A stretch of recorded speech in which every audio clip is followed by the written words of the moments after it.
very good morning to Your Excellency.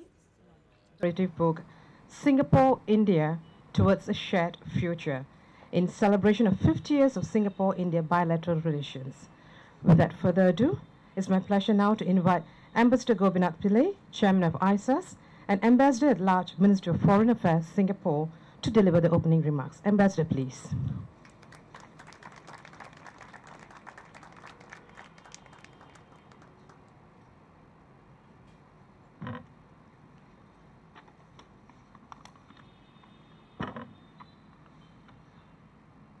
Good morning.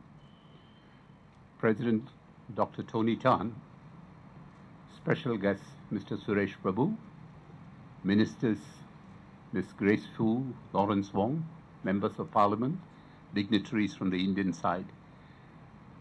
I warmly welcome you to this launch of the book called Singapore, India Towards a Shared Future. I'm indeed honored to welcome President Tony Tan because he has a very tight schedule. In spite of that, he spared this half an hour to come here to launch the book. We are very grateful to him for sparing the time. I must also thank our special guest, Mr. Suresh Prabhu, who wears, apart from being a railway minister, wears many hats and is also a very busy man. He has also made time to be here. He has been a friend of Singapore for many years, since the time he became a member of Parliament. The book, of which Professor Tan Tai Yong will talk about a little later, I'll just give a little brief this thing, documents 50 years of diplomatic relations between Singapore and India, and is timely marker of the enduring friendship between our two countries. It looks at how trade, colonial rule, and the movement of people provided the basis for a long-standing partnership, and how this relationship has been enhanced by enterprising and vibrant Indian community in Singapore. The commemorative study is also a reminder of the entrenched diplomatic and economic and cultural relations between our nations, ties which have continued to deepen in the post-independent years till the present. Readers of the volume will be sensitized to key milestones in Singapore-India relations, the foundations on which an enduring friendship between our two countries has been forged. The book is richly illustrated, containing within it many photographs published for the first time. The publishing of the photographs has caused some problems in the sense that we are not allowed to sell the book because of certain intellectual property rules. Anyway, these images, old and new, signify the interaction between the political leaders and the people of both countries. It features interviews with notables closely involved in the development of Singapore-India relations. It also profiles numerous Singapore companies that have been developed as an established presence in India, and vice versa. The many Indian companies that have branched out to Singapore are a testimony to this. The volume concludes by looking at all the prospects for the future of bilateral ties, a consummate promise that all of us gathered here today urgently anticipate. I'm also pleased to announce that Singapore and India to a Shared Future, this book, will be showcased at this year's New Delhi World Book Fair, where Singapore is the guest of honor country to celebrate 50 years of bilateral ties. Singapore's presence at the New Delhi Book Fair signifies that the first concerted attempt by Singapore literary artists and publishers to make their presence felt in the region. Once again, let me thank you for being here. Thank you.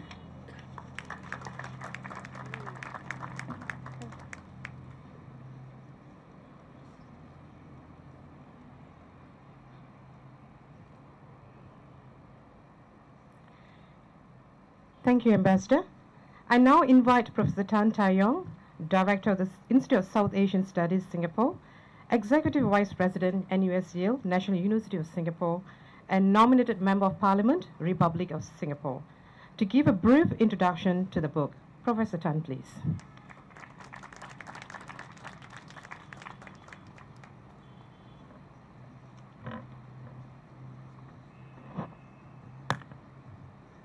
Your Excellency Dr. Tony Tan Keng Yam, President of the Republic of Singapore, our special guest, Mr. Suresh Prabhu, Minister for Railways, Republic of India, Minister Grace Fu, Minister Lawrence Wong, High Commissioners, Members of Parliament, distinguished guests, ladies and gentlemen.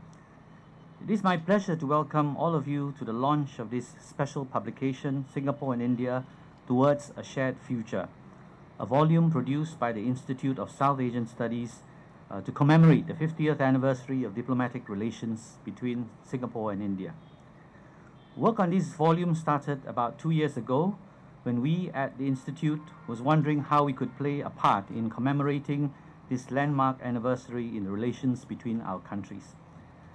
We felt that it was important that this fascinating story of this long-standing relationship be told in its full and multifaceted richness, and a volume that is able to capture this in text and pictures would be an appropriate way to mark the occasion.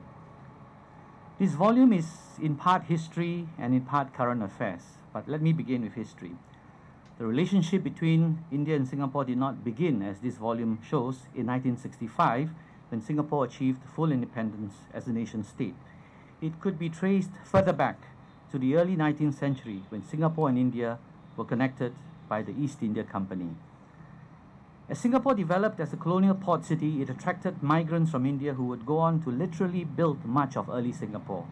Their labor and craftsmanship would change the architectural and visual landscape of Singapore forever. Much of their work has taken on iconic status, especially several of our Singapore's most important buildings and institutions, including St. Andrew's Cathedral, Fort Canning, and the Government House, which today is the President's official residence, also known as the Istana. Successive waves of migrations followed, as the early groups of laborers and traders were followed by skilled and commercial migrants, many of whom continue to run family businesses in Singapore as knowledge and skills were passed from one generation to the next. Upon these strong historical ties were built firm bilateral relations when India and Singapore became sovereign states. India's first Prime Minister, Pandit Jawaharlal Nehru, made 3 official visits to Singapore. His legacy lives on in Singapore, and in commemoration of his influence and his efforts to establish close ties with Singapore, a bust of Mr. Nehru and a commemorative plaque were unveiled in 2011 at the Asian Civilizations Museum in Singapore. Following the start of an India fever in Singapore in the early 1990s, the relationship between the two countries went from strength to strength as Singapore began a more vigorous and targeted engagement with Indian states. A sense of investment, friendship, and trust both countries have in each other is something that continues to characterize that friendship to this very day. Recently, in July 2013, Singapore's Foreign Minister and Law Minister, Mr. K. Shanmugam, visited Nalanda University in Bihar to see its progress firsthand and to reaffirm Singapore's support for the project. The Nalanda University project was the brainchild of former Indian President Abdul Kalam, who first mooted the idea during his state visit to Singapore in January 2006. Singapore's continued interest in and support for the Nalanda project is a sign of the enduring nature of Singapore and India's diplomatic relations. While political relations between the two countries goes back several decades, economic engagement took off a little later after Singapore's economic liberalization in the 1990s. Up until then, Singapore's investment in India accounted for less than 1% of India's investment approvals. The scenario changed significantly after Singapore's Prime Minister Goh Chok Tong and India's Prime Minister Narasimha Rao met on 5th September 1992 during the Non-Aligned Summit in Jakarta, where they discussed areas of cooperation. Since then, the economic relationship has become a multifaceted one. From the recruitment of trained and skilled Indian workers for projects in Singapore, to the setting up of industrial and technology parks in India, to the establishment of Indian companies in Singapore and vice versa, Singapore and India have demonstrated innovation and collaboration in their economic engagements. This relationship has grown significantly, and in just 10 years, from 2003 to 2013, bilateral trade between India and Singapore increased fivefold from about 5 billion Singapore dollars to 25 billion, with an average annual growth rate of 22%. There is also a softer side to this relationship. In one of the book's more fascinating chapters, we provide a comprehensive overview of the many rich connections between Singapore and India in the fields of architecture, music, dance, literature, theatre, art, fashion, and food. The book highlights, for example, the popularity of Indian food in Singapore as one of the ways in which Singaporeans interact and experience Indian culture on a daily basis. In fact, many of the dishes that Singaporeans call their own have strong Indian connections. Their recipes can be traced back to regions such as Kerala and Tamil Nadu, where some of these dishes originated, conveying the infusion of India into Singapore's culinary culture. Singapore's relations with India has grown and evolved over time. Singapore has become a popular destination for the modern Indian diaspora. Not only has the number of Indian expatriates living in Singapore and Indian businesses set up on the island increased significantly, but so has the diversity of the kinds of work Indians are doing in Singapore, ranging from banking and IT to academia, journalism, and entertainment. There have also been a multitude of connections that have recently been forged between Singapore and India in the fields of tourism, education, volunteering, business, and policy making, to name a few. From an annual series of events in Singapore organized by the IIM alumni to facilitate educational and economic partnerships between the two countries, to the programs launched by the Singapore International Program, which among its other initiatives has sent doctors and nurses from a local hospital in Singapore to work with their counterparts in medical colleges and hospitals in India. This relationship between India and Singapore has grown many new dimensions. This commemorative volume attempts to capture the substance and spirit of this long, endearing, and special relationship. We tell this story not only through facts and figures, but also through anecdotes, interviews, and personal stories that showcase the richness and depth of the Singapore-India relationship and its effects on people's individual lives. One example mentioned in this book that is particularly interesting is of a project that was formed by a group of students from the National University of Singapore in 2010. Since then, the project has sent students every year to Bangalore to volunteer with the children of the Living Hope Children's Home, where they devise lessons in a variety of subjects such as English, mathematics, IT, and even Mandarin. What is special about initiatives such as this is that they reveal the steps young Singaporeans have taken not only to experience India, but also to understand the greater meaning of their connection with India as Singaporeans. This was evident from one of the volunteers who mentioned that the experience made him realize that there were more commonalities between Singapore and India than he had initially thought. Stories such as these make the connections between India and Singapore truly worth celebrating. Before I conclude, I would be remiss if I did not mention the contributions of my team of researchers who had worked tirelessly on the book. They were given a tight deadline in which to undertake a variety of tasks to research and write the book. From sourcing rare photographs to traveling around Singapore for fieldwork to conducting numerous interviews, the research team behind this book compiled a collection of stories, insights, and images that capture both the magnitude of the relationship as well as its depth and deeper meanings. I want to thank Ambassador C. Chakman, former Singapore High Commissioner to India, Ms. Tan Lee Jen, Mr. Rahul Advani, Ms. Renisha Dutt, our combined Singapore-India team, for their efforts in producing such a fine volume. I hope you will all find this book an enjoyable and meaningful read and a fitting tribute to the 50th anniversary of relations between India and Singapore. Thank you very much.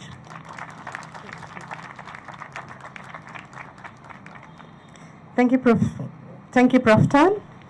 It's my honor now to invite His Excellency the President, Minister Suresh Prabhu, Ambassador Pillai, and High Commissioner Lim Tuan Kwan on stage for the launch of the ISA's commemorative book, Singapore-India Towards a Shared Future. Your Excellencies, please.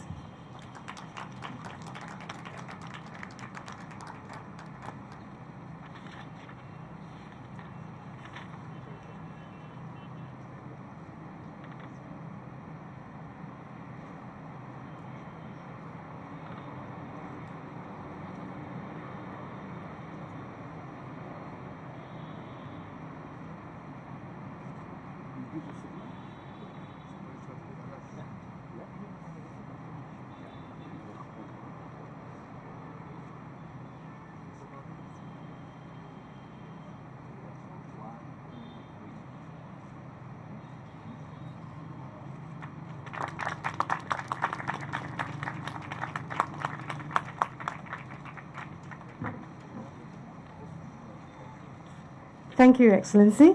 On behalf of the Institute of South Asian Studies Singapore, Ambassador Gopinath Pillai will now present a copy of the special edition of the commemorative book to Minister Suresh Prabhu.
Alternates between Singapore and Delhi.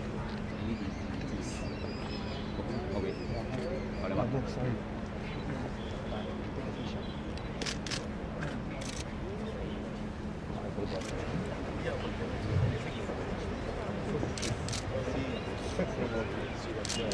We'll be also delighted if all of you could stay back with us for lunch. Oh, sorry.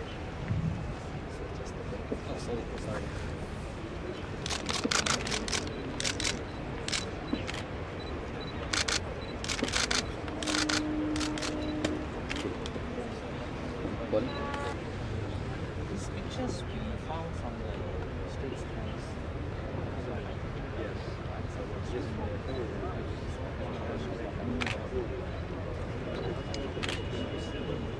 I will put this book on the postcard. It's not very colorful. It's a bit black. The designer is very artistic. Subtle. It's nice. Thank all these finishes from India. So again, also working in Singapore. And Changpan is not here, and the other author is in Singapore. You work on this volume. How long did it take you? We really appreciate it. It's really interesting.